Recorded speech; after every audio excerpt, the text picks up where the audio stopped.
Here, Peter came in and the team looked way better, and now they don't. So let's see whether they can make those adjustments as we dive into the draft here for game number 1. Gen.G on the blue side, and that man on your screen right there, Keen, I think is going to be a big problem because, as you can see, the expression on Perfect's face has not changed. Yeah, I think, honestly, this is probably where the biggest mismatch is in the top lane. I think Keen's just been in incredible form. Yeah. Able to bring out tanks at any notice and just completely neutralize and even just win matchups on those. But also his carry play has just been stellar. He feels like such a versatile player. So I'm interested to see what KT are going to do to try and find a favorable matchup for Perfect. The Azir ban comes out as a response to that Talia. Makes me wonder when we look at picks, because we often get the PVV, the Pantheon, the Varus, and the Vi. One of those potentially being left open. Probably going to be the Varus ban here on 3, I would imagine. I would assume so. I think giving that to Ruler sounds like a mistake. I don't think anyone's going to really debate anyone on that particular point. It's feeling somewhat objective at this point in time, so that's a likely ban unless there is a good plan here for KT. But I don't know whether I'd trust it, even if they have a plan. So there it is. Ben is going to come through. The Vi, I don't think, is first pick priority anymore. I think Wukong has sort of come in over the top, and they're going to lock that one in instead. Yep, I think of the 3, you know, the Pantheon, the Varus, the Vi lowest ban now, and I think there's a lot of strong junglers. Wukong's been doing pretty fantastically. I don't think it's as required to take it. We do see the response coming out of the Annie in the mid lane for BDD. And there's in Zhao. So 2 pretty strong picks altogether. Really strong mid-jungle combo that has a lot of that early pressure. Does mean, however, though, Keen going to get his hands onto that the Gwen. And then the Galio taken for Chovy in the mid lane. So strong top side. You have that scaling top lane pick for Keen. I think you have to take the Aurora in this situation for Perfect, really, to have that favorable lane matchup. I don't think you can give Keen a free lane. Yep. And it takes confidence to take this pick and say, I have to shut you down, but I don't think there's any other way about it. You can't just pick something safe into the Gwen, or Keen is just going to have a field day. Yep, so Aurora is going to come on through. Definitely has become the mainstay answer to the Gwen. And so far, I mean, if nameplates are off, I'd be feeling pretty good about KT's composition at this point in time. The mid-jungle is definitely powerful here. Cousin BDD can run away with it, but the core from Gen.G is set up very strongly, and the thing that I'm worried about is what they're going to do to round it out, right? Because if there's a hyper carry on the bottom side, if Ruler's going to be kept safe in this game while Keen runs amok, it can be a huge problem. We all remember Canyon's last series on the Wukong, finding that Cyclone on top of everyone that had just been shockwaved. This guy's Wukong was very, very powerful in that series as well. Yeah, and there's already so much setup. The Rakan ban is really good here. I mean, Rakan with Wukong, we've talked about so many times before how good it is, but with the Galio as well, so much setup already. I feel like any engaged support like the Alistar, the Rakan would have so much value here. I do imagine that Gen.G might ban the Alistar, because otherwise it might just get picked on 4. We'll see, though. Yep. They go to a different direction. Yeah, Peter has been a pretty big fan of the cow. I think it's one of these situations where Gen.G either ban it here, or KT have to pick it and they might prepare some counter, but they will just ban it themselves. So Rakan and Alistar taking off the cards, no big surprise with how high priority those picks are.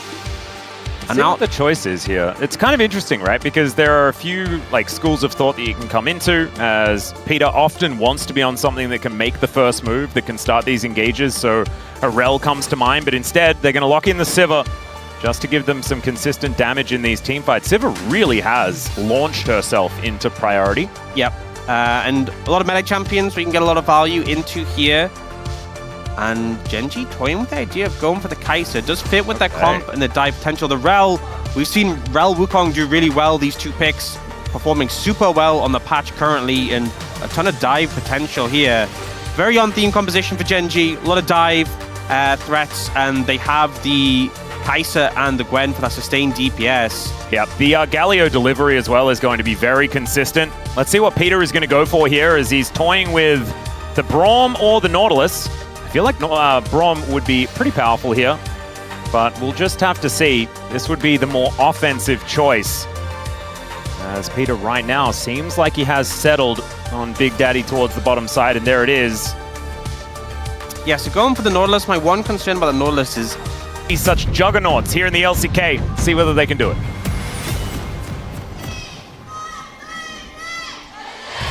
소환사의 협곡에 오신 것을 환영합니다.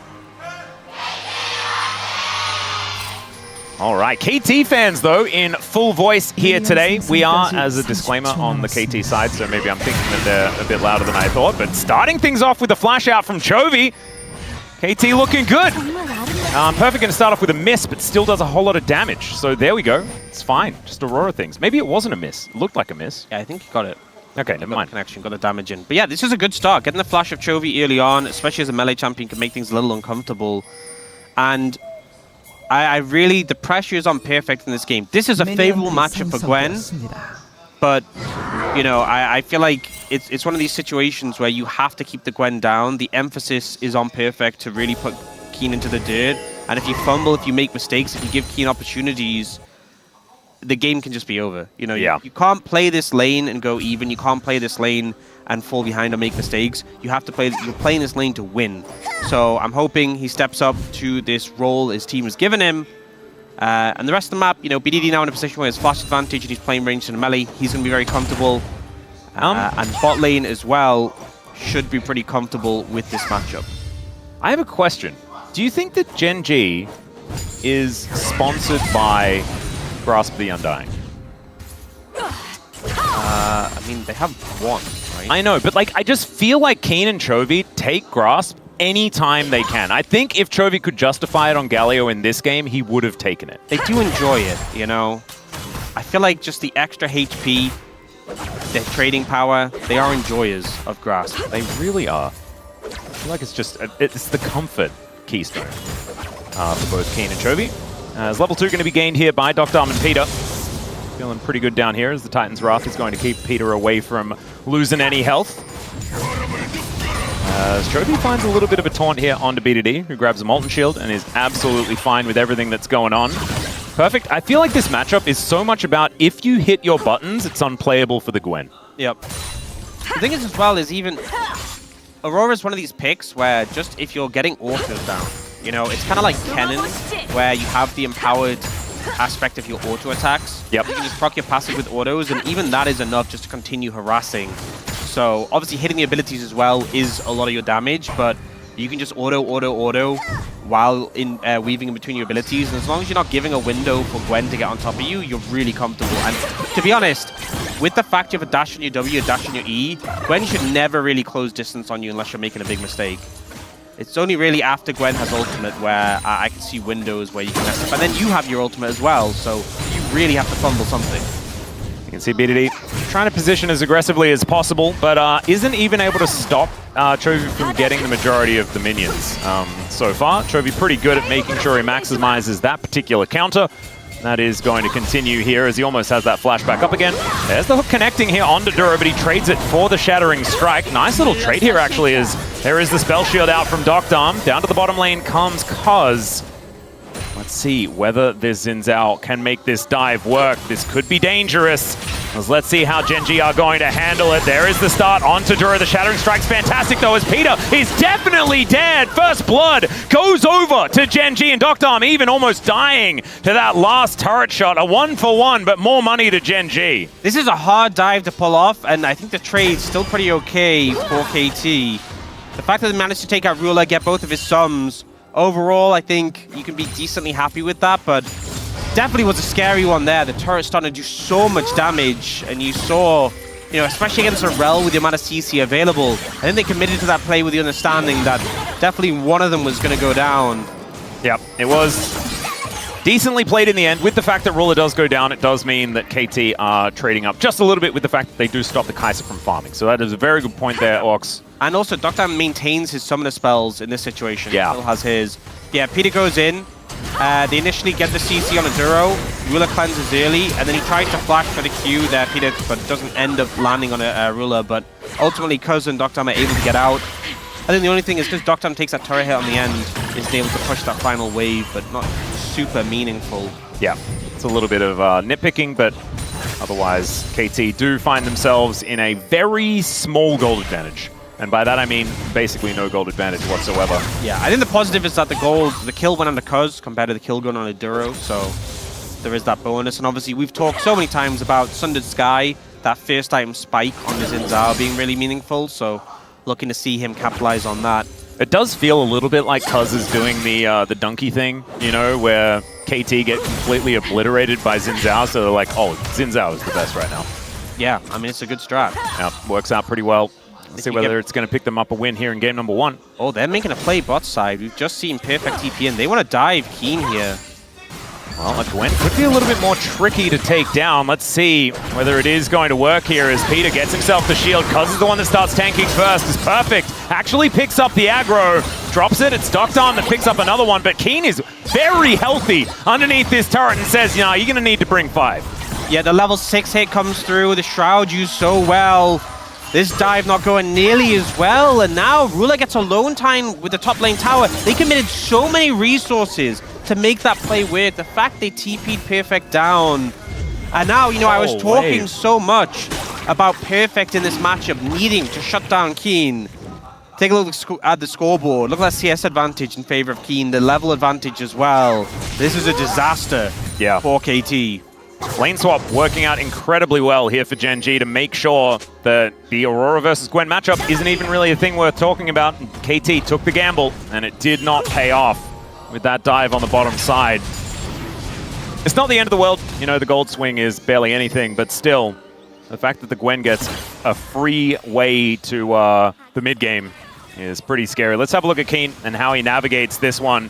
The flash out, and the fact that KT just couldn't tank this turret. Yeah, Perfect taking aggro initially, but the damage ramped up so quickly, and he flashed to move the Shroud, so they couldn't continue damage. The level up as well coming in, so many factors that just made it so hard to deal with. And I think maybe the call was, okay, drop aggro, the Shroud's down, we can try again, but then they realized the health was so low, and because his ult was up, there's no way they can re-dive that. It was just too risky, especially when the enemy team has a Galio, potentially other members moving down, so... Just a great defense from Keen there, and he's in such a comfortable position right now. Yeah, really playing well. As having a look here in the mid lane, things still exceedingly even between BDD and Chovy. You can see BDD pretty happily throwing as many spells as possible into this Galio, who is still just farming very effectively. The frustrations of being against Chovy as he doesn't get the Winds of War to take down that last minion, so misses out on at least that one to even out the scoreline as far as CS is concerned. So there's something on the scoreboard for BDD. But Doctarm going to help Cuz out here as the grubs are being taken. Canyon looking for an opportunity here as it is going to be the first grub secured by KT, but it looks like they're just going to leave the next 2. And so that will be an objective counter picked up here for Gen.G. The Drake is still actually live, as we did see Cuz, you know, thrust his spear into it one time, but otherwise not too much else going to come out of it. Yeah, that was a good call from KT to back off. Ruler had his ult available, Chovy was in position to ult off Canyon, and Duro was actually super close. They weren't aware, but if that engage had come in when they were in the pit with the grubs, I'm certain that would have not just been the fight over, but game over for KT on the back of that. So they get a grub, they move off. The right call made there by KT to give some space to Gen.G. Yep, really well played. Spectre's Cal is now done for Chovy. He's almost at, pretty happy times up against this Annie. Of course, you finish sort of one item that can give you a bit of magic resist and things like that. You're otherwise feeling pretty good, unless BDD does find himself very accelerated. And as you can see now, it's quite difficult, even with just this Spectre's Cal, for BDD to do meaningful damage to Chovy here in this lane. You're also at the point where you just wave clearing so easily. You just walk up, finish it out. Your magic damage shield and the MR helps absorb it. So, very chill point of the game for the Galio. And also, the other lane, the Gwen, now in a favorable position and handling the matchup pretty well. So I feel like the fact that Gen.G have got to this point pretty comfortably, worrying for KT. It is a little bit... We do need to talk about how these compositions are going to scale. I'm looking at Gen.G's composition and thinking that, you know, 4-1, they've got like pretty ridiculous dive capabilities as well with this comp. But if KT get to a point where Doctarm has 3 items, I think any game is winnable with a Sivir at that point. Yeah, I mean, obviously Sivir can scale well, but my concern is there is a lot of tools on Gen.G to deal with the Sivir. You know, and also the Kai'Sa still scales well. The Gwen is going to be a problem. And I feel like if they just throw everything at the Sivir and make her life difficult, even if they don't immediately kill her, but they put her on the back foot, Ruler and Keen can just run rampant. The rest of the team can provide the space, and I think this would be a very different conversation if the Gwen had been shut down. So, but you are right. If the Sivir becomes strong, there's definitely still win conditions there. It's not over, you know, but it just, I think, would have felt a lot more comfortable if this early game had gone a bit more smoothly. Yeah. I was just looking for some optimism, but maybe that's just not the way. Maybe the way to deal with a KT in an even game state is more just to say it's probably doomed, and then be surprised when they find their way back into the game. As Hook going to connect here onto Ruler, but this isn't the mid lane, so Ruler is going to be absolutely fine. Malignance is done here for BDD. First item going to be coming on through for the Annie. That could be a big deal, as the Dragon is going to get considered here for KT. Oh, they're collapsing on Perfect here. Oh no, this could be real trouble. He can go between worlds, he can go stealth, he's got a lot of tools that he can use. I bet he'd like to stay between those worlds and not come out again, but I'm not sure he can. That's the problematic part. He is going to be waiting underneath this turret. There's the ulti, bouncing to the other side, but it's a mini taunt and a very dead Aurora. Yeah, there was no way he was getting out of that one. You know, I think the silver lining is that Duro got the kill. I think that is the best outcome. Didn't use flash. Yeah, I think those are the best outcomes you can get in those situations, because he was just beyond dead. He was so dead that unimaginably dead. Yeah. But it's not a good scenario, because more turret plates for Keen and Canyon is not a great outcome of that situation. Nocturne will get some play gold of his own, but really not as much in comparison. There's two grubs and just the Gwen and the Wukong with that Sheen tower taking potential really coming in big. And yeah, I don't think there's any outplay potential here. I don't think there's anything more you can do really. Chovy ready for the bounce to taunt there, and immediately TP's mid to cover. I think even the hindsight Harrys couldn't find a way out of that one. Yeah. Maybe just don't be there in the first place is what they'd have to say about it, but I just don't think that that's very fair. Utils has been completed here for Nocturne, so item number 1 has been put together. Kraken Slayer there also for Ruler though, who is building towards his second item now. Duro taking a lot of damage here as he's doing battle with a bear. And so not going to be dying, but definitely some fear. Yeah, chunks them out. I think there's one thing to be said is that KT does have a lot of burst pick potential, so maybe looking for some angles to catch unsuspecting members of Gen.G could be the approach. And potentially that could be Duro on the Rel, if they can just explode him before there's an opportunity for any response from Gen.G. Alright. We'll see if they get a window to do that. Yeah. So first item's sort of done across the board here almost, as we're just waiting on Keen to finish his, and of course Duro, but he's going to take a little while longer. But Chovy with that first item, so he's feeling very comfortable, as we can see here towards the bottom side, has a slight level advantage. As BDD, I think very, very close, and he is. Only a few more minions do remain before he does hit that level 11 as well. Tibbers can be a little bit more beefy. But Trinity Force done here for Canyon. He's very happy about that. We haven't necessarily seen the item spike for the Xin Zhao really play as much of a part as we have seen it in other games this time around, as KT weren't contested on that Dragon. Instead, they decided that they were, it was going to be Gen.G killing perfect on that top side. So finally, I think BDD is going to hit level 11. Might need maybe one more minion. There it is.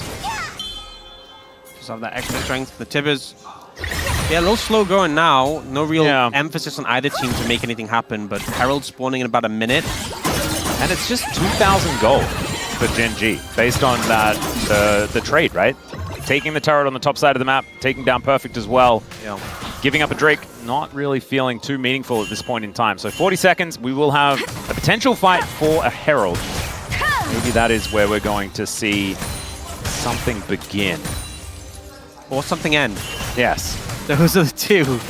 I'm a bit nervous. I'm a little bit nervous too, but I feel like you're more nervous because you have obviously your attachment to Yeah, and it's a problem, isn't it? I don't think anyone really should put themselves through it.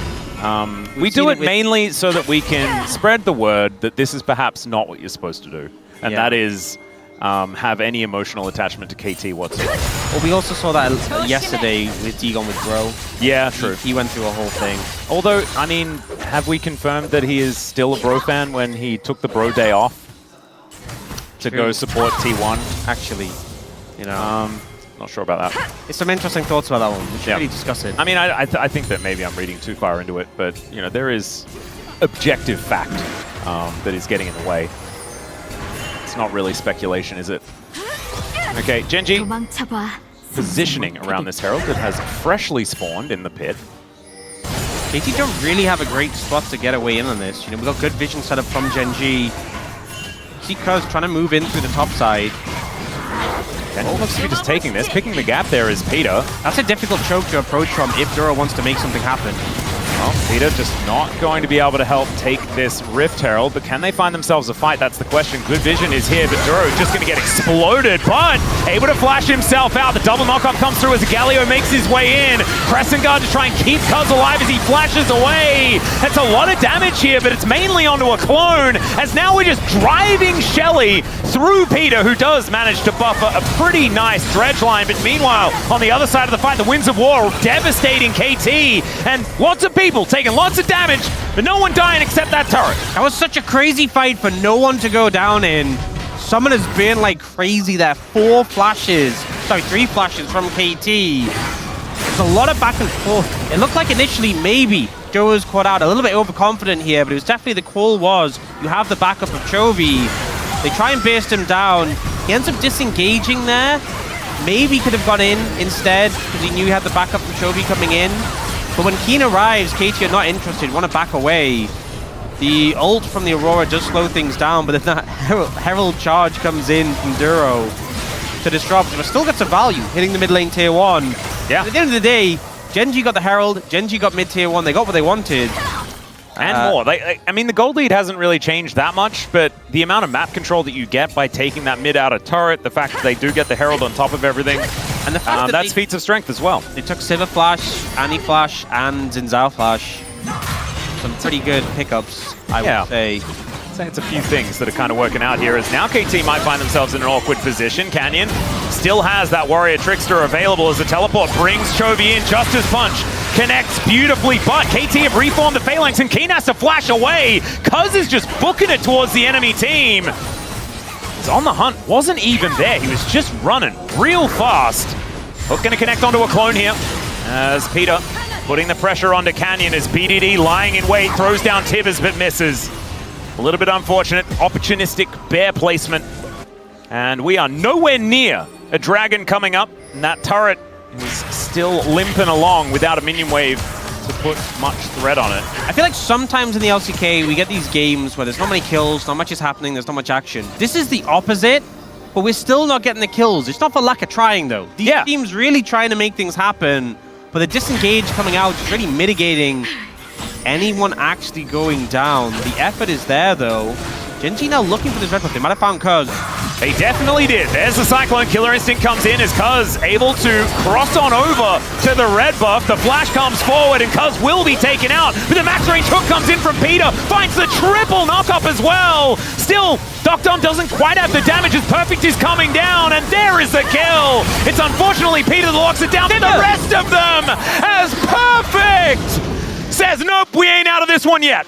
So much value there from Doctom. Honestly, it could have been even worse if the exhaust didn't come down, but Gen.G funnel into a choke, and the Sivir value is monstrous there. An overcommit to try and take down the enemy jungler ends up backfiring, and now a mid lane tier 1 is going to be the reward on the back of that play.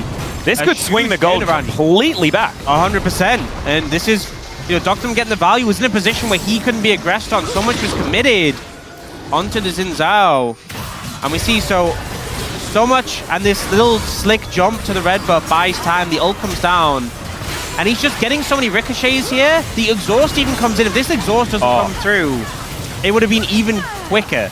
But the fact he's still just pumping up so much damage, the ult comes out on perfect, and then he dips to the other side to clean up.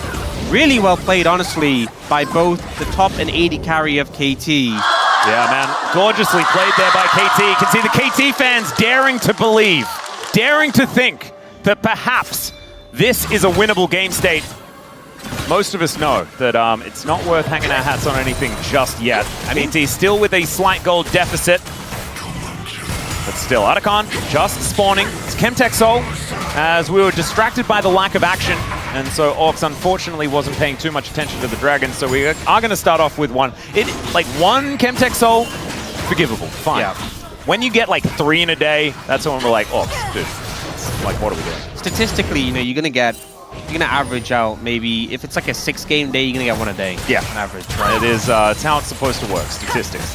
That being said, I feel like that's not how it works. Like, for example, T1 gets more Cloud Souls than any other team. That is just a fact. It's happened so many times. I feel like someone should go through and just look at the rate of souls for teams. And then, like, make a skin line of the theme of the dragon that they most often get. That'd be pretty cool. That'd be rad. Maybe we should pitch that. Okay, Kate. Everyone's posturing around this Arakan, playing in the alcove. Oh, well, imagine that. That would be the Gen.G KT way to do it. You know, instead of starting Arakan like we saw all yesterday, it's just, let's play in the alcove, see whether they come to us. I love how we just 8-man bot at 21 minutes. That's the way. As Duro looking to clear out some vision, doesn't quite manage to do so. Doesn't want to be engaged on there by Cuz without the rest of the team fully ready to commit to a fight. As Docdom a little bit out on his own, as you can see, Peter and BDD standing together, trying to make something happen as Perfect gets word that there might be some bad guys on their way. And Chovy wants to defend this turret, but I don't think he's going to be able to do so. And I don't think Perfect can defend this one either. So that will go down. A 1-for-1 trade, but inner worth more than the outer. And KT kind of caught napping here just a little bit. Not making decisive calls. Let's see what they do decide to start up, whether it's going to be the Drake or the Arakan. Instead, they decide not to hit anything. So Gen.G just goes up, takes an inner turret, walks back down to get in position once again. Ruler looking for a reset as well. We'll see what he can actually purchase as he does go back to base.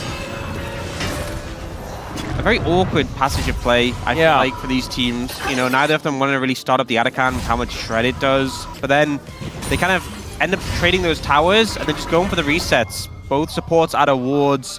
Both teams want to do a little bit of spending.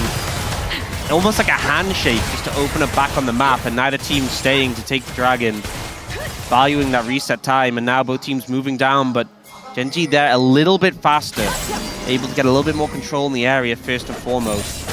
Yeah, pretty weird situation there, but I think working out for Gen.G.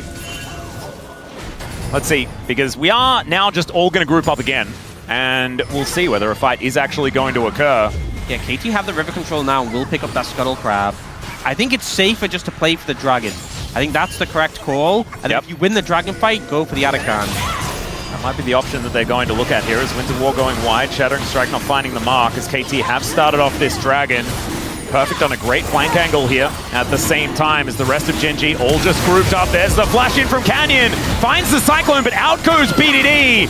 The Drake still amongst it. Keen getting down there as well. Hasn't quite pressed the Gwen's immune button as Peter just takes a lot of his health bar, but not too much more as there's a Magnus Storm to come in. The heroic entrance comes down as well. It's Perfect that locks down the dragon, but can they stay alive in this fight as Cuz is looking for Keen, and he does manage to take him out. Dom still pretty high on the health bar, but it's Peter that's going to be taken out first, followed immediately by Canyon as now Perfect dives into stealth. The flash out there from Ruler, but they are now on the wrong side of the rift, and Gen.G in a really awkward position. The Chovy finds the big taunt. This is the Chovy position, but still, he is going down so incredibly low, and not this time, Chovy. This time it's BDD having that last laugh, and KT will crush them. Gen.G never find a big engage. So many tools are expended to try and get the fight. Initially, we have Canyon going on a BDD, but this flash over the wall gets him to safety. And then again, we have this prodding and poking. Keen goes in, burns the ultimate, burns the shroud.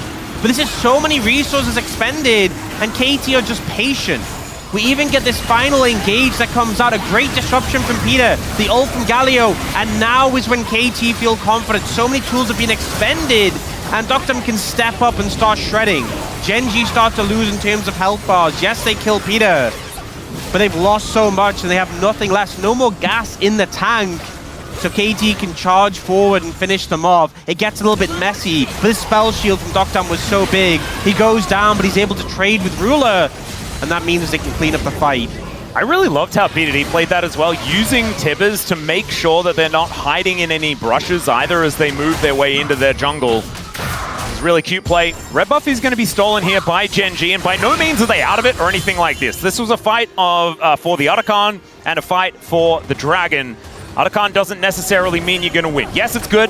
The buff is fantastic. You get all them petals, and that feels good. But it's 1,000 gold, and this composition is still going to scale like fine wine into the later stages of the game for Gen.G. I was really concerned about Perfect on this pick and how the lane didn't really go too swimmingly, but he's come alive in these team fights on this pick, making the impact known. Wasn't able to crush Keen in lane, but he's having the impact on this Aurora regardless. Yeah, just being better in these team fights. And that is a great sign. I was right there with you, man. I felt like we were just going to see the same Perfect that we saw last week, which was just a very muted performance. Wasn't able to really stand up to especially Doran in that matchup. Just didn't quite work. But this Aurora, a pick that I was certainly a little bit skeptical of, working nicely so far. Doctarm as well is about to finish an Infinity Edge, I'm pretty sure. They need to get on him. They need, when they start the fight, they need to explode. Look at the damage he has dealt. He is just sitting back, biding his time, shredding. He's now picked up that Infinity Edge, as you said, and if he's able to free hit in these fights, with how many short-range champions are, he does so much work. And I think the problem is in these fights, Gen.G are so good at playing these death pool compositions where they play front to back, they stick as a unit. They can't do that. They need the flank angle. They need to approach from different directions. And apparently they need to stop Baron.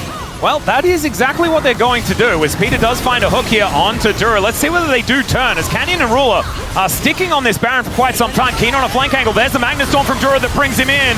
Ruler with the Killer Instinct, but he immediately just gets ulted by everyone. Still, the Sivir is going to go down, and Gen.G find their mark. Perfect is now in so much trouble as Cuz trying to deal with Keen. The flash out from Perfect is exactly that, though, and he takes down the Gwen. Still, BDD cannot stand up to Chovy, who seems immune to taking damage in that particular matchup, and it's messy. KT stopped the Baron, but that is nowhere near as clean as what we saw from last fight. Very scrappy still. They managed to take down the Sivir. It's a great flank coming in from Keen, but Perfect still such a problem. I will say though, once the Sivir dies, as you said, Chovy kind of feels immortal. With those upgraded Merc Treads and the Hollow Radiance, he just doesn't take damage for the Magic Champions. You'll see here, Canyon and Ruler get a little bit chunked out by the Baron. Dura gets shredded here, but he turns it around onto the Sivir, and even with the Spell Shield, he kind of gets caught in the mixer. Gwen comes in on the backside, and even though he lives the initial engage, he's just not unable to do anything. Yeah. Perfect though is pumping out damage in this. Ruler nearly gets soloed out by Tibbers, but BDD just can't do anything to this Galio sitting on his face. You really need the Sivir to cut through this front line.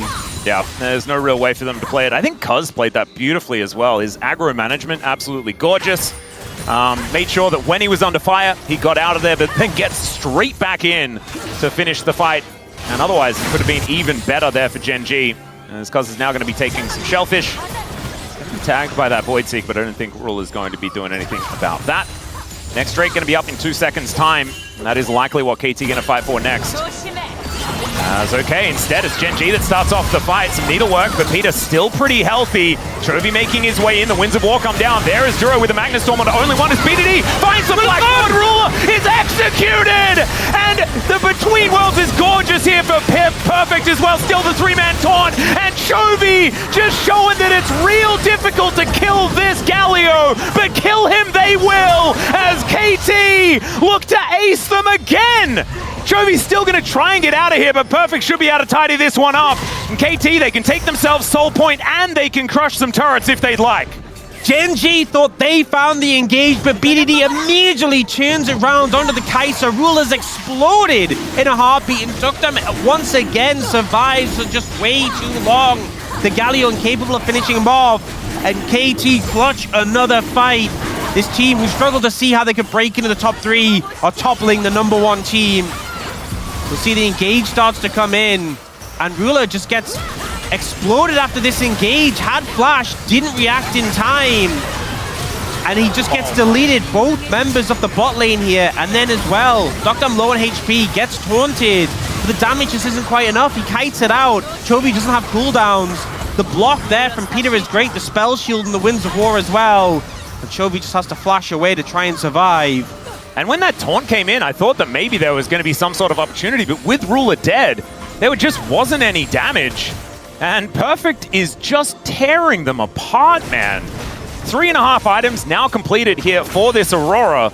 And KT have 3 very dangerous damage threats, make it almost 4, as Cuz is also an absolute monster. And I don't know, maybe this is just it. Maybe KT can make it happen. They've got the soul point. I mean, Gen.G need to kill the Sivir. They need to start the fight with an engage onto the Sivir. Sivir needs to die quickly. And then they have to just hope they can clean up after the fact. But if they don't start with Dokdam going down pretty quickly, I just don't see an angle where they win the fight. Sivir is pumping too much damage into their composition. And then after that, hope you can deal with the fact this Aurora is 7-1.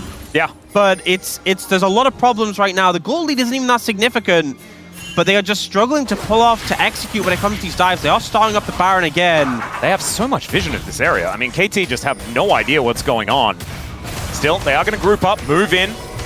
And Keen looking for that flank angle one more time. They dive in. The Magnastorm's fantastic. As here's the Wombo combo out of Gen.G. And the Sivir goes down first. Ruler will soon to follow, though, as Canyon's also dead. They've taken out the Rel at the same time, and the KT War Machine will not be stopped here today. Jovi just has to watch as they all destroy his teammates, and KT can just take a Baron. They managed to get the Sivir, but they can't deal with the problems afterwards. Perfect. 8, 1, and 10. He is taking over this game. What a performance from a player we've seen struggle on KT, up against Keen as well. Demolishing Gen.G right now on this pick. As Peter just happy to suicide to the Baron. He's like, look, guys, you don't deserve to take damage. You're playing so well. I will. But he almost dies to the Baron. Doesn't actually do so. It's Cuz in this pit by himself. And we'll see whether he waits the couple of seconds to give this over to... No, he didn't. He gave it to Dokdam and not BDD. It's maybe a bit of... Oh, no, he got it. He got it. Yeah. They all got it. So they go for, it felt like a very snap engage off the blast cone. They managed to find Dokdam here, but we see BDD, despite being in this blender, still gets the ult up, and Ruler takes so much damage that Perfect can just run him down. The problem is it's a blender on both sides, right? Yeah, it is just, everything's getting blended. Yeah. And KT managed to come out a little bit better. I feel like the KT fans, it waits until the very end when you can see who has a timer on their portrait to be the time when you're supposed to cheer. Yeah. Because so many of these team fights, it's absolute chaos. It is. And the gold lead is nothing. There is now a Baron, so KT should be able to extend this. It's now ticking towards 1,000 gold as far as this Rebel Baron power play. It's still 2 minutes on the clock. Dokdam now moving into this mid lane. Will be able to take down this inner turret. That'll be the first that they'll be able to take down. But look at that top lane, man. There's still an outer turret there, and it's knocking on their inner turret right now. And so KT not going to be pushing that top lane for quite some time. I think another thing is, even though the gold's been pretty even, a lot of the lead is on Chovy on this Galio. Yeah. And the Galio is just not really cutting it in comparison. Annie still put Bear down, do stun. Yeah, Annie is still doing Annie things. Sivir is, despite being slightly behind of the Kai'Sa, doing so much work in these fights, and the Aurora is just monstrous. You know, that lead on the Aurora is so much more relevant than that lead on the Galio. Oh god. Boomerang Blade's really doing work here as Keen bouncing around Perfect, who's in a slightly uncomfortable position. Still able to just be tricksy. Gets out of the way of the Gwen. Now the inner turret is going to fall as Duro in so much trouble. Look at Peter. He is walking with such authority right now for KT. And they are going to see whether they can break the base as Gen.G. I mean, they went for it was almost the perfect engage opportunity last time and it didn't work. Yeah. And it must feel pretty demoralizing. It'll break confidence a lot, and they're trying to find angles here, and Perfect and the BDD are doing a great job of just protecting the flank, not really allowing anyone in. Because if you just go through the front, it's really not going to work, because Peter and Cuz are there blocking. Well, they are going to engage onto Perfect here, but look at this. They just can't do anything about it, and it's such a problem, because most of the time, an Aurora cannot stand by herself and fend off a 1v1 situation, right? Like, it's just not a thing that she can do. But she's so incredibly fed that there is nothing Gen.G can do about it. She just does so much damage. The Seekers, the mobility, the fact she can go in a stealth, hard to deal with. And now looking towards this soul that is spawning up. Yeah. Gen.G maybe one last opportunity to go for a fight here as Canyon moving on in. We know that his smite finger's pretty good. BDD is off on a flank angle. Oh no, Canyon? And Canyon, yeah, not gonna be able to use that Warrior Trickster, get himself out of the way, but won't have a flank angle into this pit. BDD spotting him out perfectly here. Does have flash available as well as he is charging this stun. He will have it up. As now Keen mega cones to get on over towards Perfect and Peter. The needleworkers come on through there as there's the interrupt onto Chovy. I don't know whether he's exactly the target that they're looking for as Keen goes golden right in the middle of the fight. The Magnet Storm is on everyone and now Ruler has a huge shield as he gets into the back line. They've wiped out BDD. The flash out from Perfect. He's not offering the damage anymore. And KT! Oh, it was looking so good until it wasn't. After all that, Gen.G finally get that Perfect engage. The AoE comes in, and I think they're just looking to end the game. Perfect, long death timers with his teammates. I think it might not be enough. There's just one minion wave coming in now, but there's another coming in soon. I think they can do it. I think they can end. Oh God, we'll see whether Perfect can hold this off. But like you say, it's going to be such a difficulty. He's on the broomstick, looking to deal with the minions, does a decent job at that. And there are super creeps as well, but here is another minion wave like you're talking about, and these structures do not last. And out of the jaws of defeat, Gen.G say no. You're going to have to try better than that, KT.